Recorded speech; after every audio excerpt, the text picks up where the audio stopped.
이건 정말 충격적인 일이 아닐 수 없습니다. 얼마 전 폴란드는 미국과 유럽산 무기를 싹 다 철수시키고 한국 무기로 전부 다 바꾼 사실 다들 알고 계실 겁니다. 폴란드 무기 수입 역사상 한국으로부터 수입 규모는 역대 최고의 기록으로 평가되었죠. 그런데 그 폴란드가 오래전 한국으로부터 어마어마한 돈을 빌려간 적이 있다는 사실이 있다고 하는데요. 게다가 더 쇼킹한 사실은 돈을 빌려준 한국이 그 돈을 단 한 푼도 받지 않았다고 합니다. 심지어 그 사실을 누구에게도 말하지 않았죠. 왜일까요? 돈을 빌려준 사람이 빌려준 돈을 받지 않는다. 너무도 이상하지 않나요? 그리고 이 믿기 어려운 이야기는 폴란드의 고위 외교관이 이 사건을 시작하면서부터 조금씩 세상에 퍼지기 시작했습니다. 그는 말합니다. 대한민국은 단 한 번도 생색 내지 않았습니다. 세계가 왜 한국을 최고라 하는 줄 아십니까? 외교관 에바 코발스카의 이야기 지금 시작합니다. 그 전에 잠깐 1초 만에 누를 수 있는 좋아요 버튼을 꾹 눌러주시면 영상 제작에 아주 큰 힘이 됩니다. 저는 에바 코발스카입니다. 33살이고 폴란드 외교부에서 차석 참사관으로 일하고 있습니다. 오늘 아침 상관 란스키가 저를 사무실로 불렀습니다. 서울로 단기 파견 명령이 떨어졌습니다. 방산 계약 마무리라는 명목이었지만 란스키의 눈빛에서 다른 의도를 읽었습니다. 그는 서류 하나를 내밀었어요. 1991년 한국의 채무 탕감 사건에 관한 외교 문서였습니다. 란스키는 낮은 목소리로 말했습니다. 그 사건은 우리에게 굴욕이었다고. 한국은 그저 우리를 이용한 국가일 뿐이라고. 그 문서들은 더 알려져선 안 된다고 했습니다. 제 임무는 분명했어요. 그 오래된 문서들을 정리하고 가능하면 은폐하는 것. 폴란드 외교부의 체면을 지키는 일이었죠. 란스키는 마지막으로 강조했습니다. 이건 내 경력에 큰 도움이 될 거라고. 저는 고개를 끄덕였습니다. 출세를 위해서라면 이 정도쯤은 감수할 수 있었으니까요. 사무실을 나오며 일정표를 확인했어요. 내일 오후 비행기로 서울행. 짐을 싸야 했고 아버지의 유품도 정리해야 했습니다. 일주일 전 아버지 야누시의 장례식이 있었거든요. 비가 내리는 날이었고 참석자는 많지 않았습니다. 그는 30년 넘게 외교관으로 일했지만 큰 성과 없이 은퇴한 분이었어요. 원칙만 지키다 실패한 관료. 그게 제가 기억하는 아버지의 모습이었습니다. 지금 생각해보면 우리는 거의 대화하지 않았어요. 아버지는 항상 무언가에 몰두해 있었고 저는 그런 아버지를 닮지 않으려 노력했으니까요. 폴란드 외교의 미래가 되겠다는 꿈을 꾸며 저는 그와 다른 길을 걸었습니다. 성공하는 외교관. 그게 제 목표였어요. 인생이란 참 아이러니하네요. 아버지를 떠나보내고 일주일 만에 저는 그가 가장 길게 일했던 한국으로 가고 있으니까요. 지금 당장은 모든 게 명확했습니다. 서울에 가서 문서를 정리하고 경력의 한 줄을 더 추가하는 것. 하지만 그때는 몰랐어요. 제 인생이 완전히 뒤바뀌게 될 거라는 사실을요. 서울행 비행기를 타기 전 마지막 남은 유품들을 정리하러 아버지의 아파트에 왔습니다. 침대 옆 서랍에는 오래된 책들이 가지런히 꽂혀 있었어요. 대부분 역사책이었고 몇몇은 한국어로 된 책도 있었습니다. 아버지는 한국어를 유창하게 구사했다고 들었어요. 하지만 저에겐 한마디도 가르쳐주지 않았죠. 서랍 깊숙한 곳에서 낡은 가죽 노트를 발견했습니다. 1991년 표시가 있었어요. 페이지를 넘기자 아버지의 깔끔한 필체가 눈에 들어왔습니다. 외교일지였어요. 대부분은 일정과 회의록이었지만 마지막 페이지에 쓰인 문장이 눈에 띄었습니다. 진정한 외교는 말이 아닌 기억이다. 1991년 한국. 무슨 의미인지 알 수 없었어요. 아버지는 항상 이랬습니다. 모호하고 이해하기 어려운 말만 남기곤 했죠. 저는 노트를 덮어 서랍에 던져 넣었습니다. 지금은 감상에 빠질 시간이 없었어요. 비행기 시간이 얼마 남지 않았으니까요. 짐을 꾸리며 문득 생각했습니다. 아버지가 마지막으로 한국에 있었던 때가 바로 그 채무 탕감 사건이 있었던 시기였다는 것을. 우연일까요? 아니면 운명일까요? 택시를 타고 공항으로 가는 길. 창밖에는 아버지의 장례식 날처럼 비가 내리고 있었습니다. 비행기 안에서 란스키가 보내준 파일을 다시 읽었어요. 1991년 한국은 경제 성장을 위해 폴란드로부터 차관을 받았습니다. 그러나 놀랍게도 불과 10년 후 한국은 모든 채무를 갚았을 뿐만 아니라 오히려 폴란드의 채무를 탕감해 주었어요. 란스키는 이것이 굴욕적인 자선이었다고 표현했습니다. 제 옆자리 승객이 한국 드라마를 보고 있었어요. 화면 속 서울은 눈부시게 발전한 도시였습니다. 저는 그 모습을 보며 생각했어요. 저들이 우리를 조롱했던 건 아닐까? 폴란드를 하위 국가로 여겼던 건 아닐까? 이륙 전 마지막으로 폰을 확인했습니다. 란스키에게서 문자가 와 있었어요. 꼭 확인하고 처리해라. 이건 내 미래를 위한 일이다. 그때 저는 왠지 모르게 아버지의 노트에 쓰인 문장을 떠올랐어요. 진정한 외교는 말이 아닌 기억. 그때는 몰랐습니다. 그 말이 제 인생을 바꾸게 될 거라는 사실을요. 인천공항에 도착했을 때 비가 그치고 햇살이 밝게 빛나고 있었습니다. 모든 것이 신속하고 정확했어요. 입국 절차, 수화물 찾기, 그리고 미리 예약된 차량까지 제가 상상했던 것보다 훨씬 체계적이었죠. 한국 외교부 건물은 현대적이면서도 품격이 느껴지는 곳이었습니다. 로비에서 저를 맞이한 이준호 참사관은 미소 띤 얼굴로 악수를 청했어요. 그의 영어는 완벽했고 폴란드어로 인사말까지 건넸습니다. 저는 놀라움을 감추지 못했어요. 회의실은 이미 완벽하게 준비되어 있었습니다. 방산 계약 관련 서류들이 가지런히 정리되어 있었고 차트와 그래프까지 상세하게 준비되어 있었어요. 제가 질문할 만한 내용들은 이미 답변이 준비되어 있는 듯 했습니다. 오후 내내 이어진 회의는 제가 경험했던 어떤 외교 회의보다 효율적이었어요. 한국 측의 철저한 준비성에 감탄했습니다. 그들은 전혀 우리를 깔보거나 조롱하는 태도가 아니었어요. 오히려 존중과 진정성이 느껴졌습니다. 회의가 거의 마무리될 무렵 이준호 참사관이 문득 말했어요. 1991년 귀국의 채무를 면제한 건 외교가 아닌 우정이었습니다. 그 말에 회의실이 잠시 조용해졌습니다. 저는 당황했어요. 란스키의 지시는 그 사건을 최대한 건드리지 말라는 것이었으니까요. 하지만 한국 측에서 먼저 꺼낸 이야기였습니다. 저는 마음을 가다듬고 냉정하게 대답했어요. 그건 오래된 일이고 지금은 새로운 협력 관계를 구축하는 데 집중하자고. 이준호는 잠시 저를 바라보더니 고개를 끄덕였습니다. 호텔로 돌아와 란스키에게 보고했어요. 한국 측이 채무 탕감 사건을 언급했다고. 그의 답장은 빨랐습니다. 문서 내용이 과장됐거나 조작되었을 가능성이 높다. 그냥 폐기해. 더 들추지 마라. 저는 화면을 바라보며 의문이 들었습니다. 왜 이렇게 급하게 은폐하려 할까? 무엇이 그렇게 두려운 걸까? 이 도시는 제가 상상했던 것보다 훨씬 발전해 있었어요.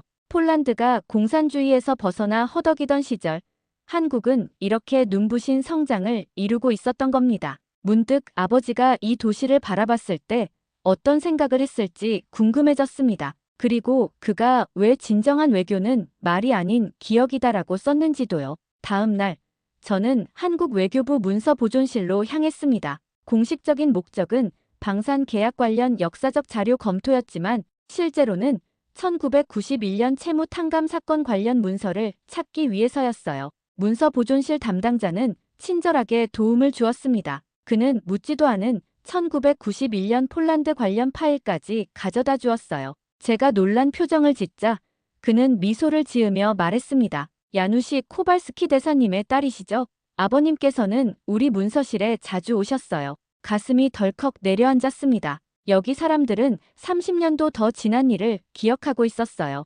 아버지를, 그리고 그 사건을. 원본 회의록을 펼쳐보았습니다. 그 안에는 란스키가 절대 보여주지 않았던 내용이 있었어요. 폴란드가 경제적 위기에 처했을 때 한국이 먼저 도움의 손길을 내밀었다는 사실, 그리고 당시 한국 외교 담당자의 발언, 우린 받은 적 없어도 받은 자로서 돕는다. 그 문장을 읽는 순간 저는 부끄러웠습니다. 이건 조롱이 아니었어요. 이건 도움이었고 진심이었습니다. 한국은 자신들이 어려웠던 시절을 기억하고 있었던 거예요. 그래서 이제는 다른 나라를 돕고 싶었던 것입니다. 문득 아버지의 노트에 적힌 문장이 떠올랐어요. 진정한 외교는 말이 아닌 기억이다. 이제야 그 의미를 이해할 수 있었습니다. 아버지는 이 사실을 알고 있었어요. 한국의 진심을. 하지만 폴란드 정부는 이것을 굴욕으로 여겼고 숨기려 했던 겁니다. 아버지는 이것을 알고 계셨던 거예요. 그날 밤 호텔방에서 아버지의 노트를 다시 꺼내 읽었어요. 페이지마다 한국에 대한 애정과 존경이 담겨 있었습니다. 아버지는 한국을 진정으로 이해하고 사랑했던 거예요. 그리고 그 마음을 아무도 알아주지 않았던 겁니다. 저는 더 이상 란스키의 지시를 따르지 않기로 했습니다. 진실을 세상에 알리기 위해서요. 한국의 진심과 그리고 아버지의 명예를 위해서요. 다음 날 저는 란스키에게 전화를 걸었습니다. 그의 지시를 더 이상 따르지 않겠다고 명확히 밝혔어요. 그는 처음에는 웃더니 곧 목소리에 분노가 실렸습니다. 내 경력이 여기서 끝나길 원하는 거냐? 그냥 지시대로 문서 정리나 하고 돌아와. 전화를 끊고 깊은 숨을 내쉬었어요. 이제 돌이킬 수 없는 강을 건넜습니다. 노트북을 펴고 발표문 작성을 시작했어요. 아버지의 수첩, 한국회의록, 감사서한, 모든 자료를 하나하나 정리했습니다. 한국이 폴란드를 도왔던 진짜 이유, 그들이 왜 그토록 조용하게 그 일을 했는지,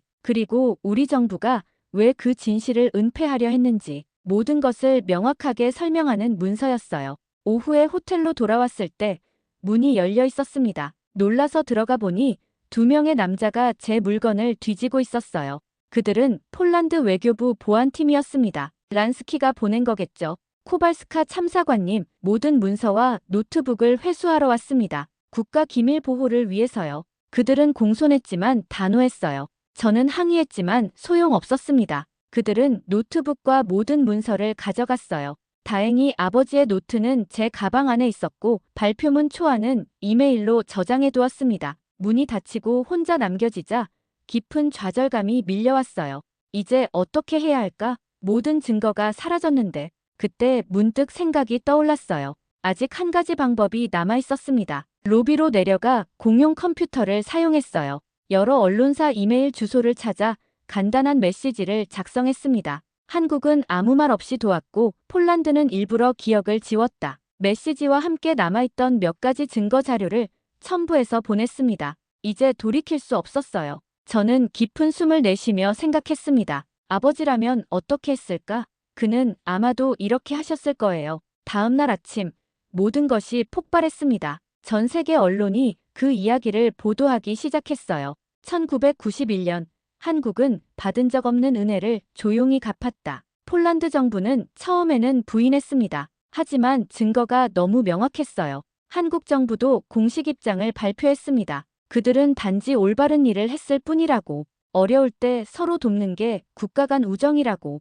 폴란드 여론은 빠르게 변했어요. 사람들은 감동했고 정치권은 압박을 받았습니다. 결국 외교부는 공식 사과와 감사 성명을 발표했어요. 란스키는 직위에서 사임했고 저는 사표를 제출했습니다. 서울의 마지막 날 이준호 참사관이 저를 찾아왔어요. 그는 조용히 말했습니다. 코발스카 참사관님, 당신의 용기에 감사드립니다. 당신 아버님께서 자랑스러워 하실 겁니다. 그 말에 눈물이 핑 돌았습니다. 처음으로 아버지의 원칙이 의미하는 바를 이해했어요. 그는 실패한 관료가 아니었습니다. 그는 진실을 알았고 조용히 그것을 지켰던 거였어요. 바르샤바로 돌아온 첫날, 비가 내리는 가운데 아버지의 묘지를 찾았습니다. 비석 앞에 무릎을 꿇고 오랫동안 말없이 앉아 있었어요. 마음속으로 많은 대화를 나눴습니다. 당신은 진실을 묻은 게 아니라 조용히 지켰던 거였군요. 나도 이제 그렇게 살게요. 비가 그치고 햇살이 비춰올 때 마음이 평온해졌습니다. 아버지와 화해한 느낌이었어요. 그의 삶과 원칙을 이제야 이해했기 때문이죠. 그로부터 3달 후 서울에서 열리는 한-폴란드 공동포럼 초청 연사로 다시 한국을 찾았습니다. 폴란드 외교사에 관한 강연을 맡았어요. 강연장에는 많은 외교관과 언론인들이 모여 있었습니다. 발표를 시작하며 아버지의 이야기부터 들려드렸어요. 30년간 원칙을 지키며 일한 한 외교관의 이야기, 그리고 한국이 폴란드에 보여준 진정한 우정에 대해서도요. 마지막 슬라이드에 한 문장을 띄웠습니다. 그들은 우리를 조용히 도왔다. 하지만 우리 폴란드는 그들을 기억하지 않으려 노력했다. 후손으로서 사과를 드린다. 청중석에 앉아있던 이준호 참사관이 조용히 고개를 끄덕였어요.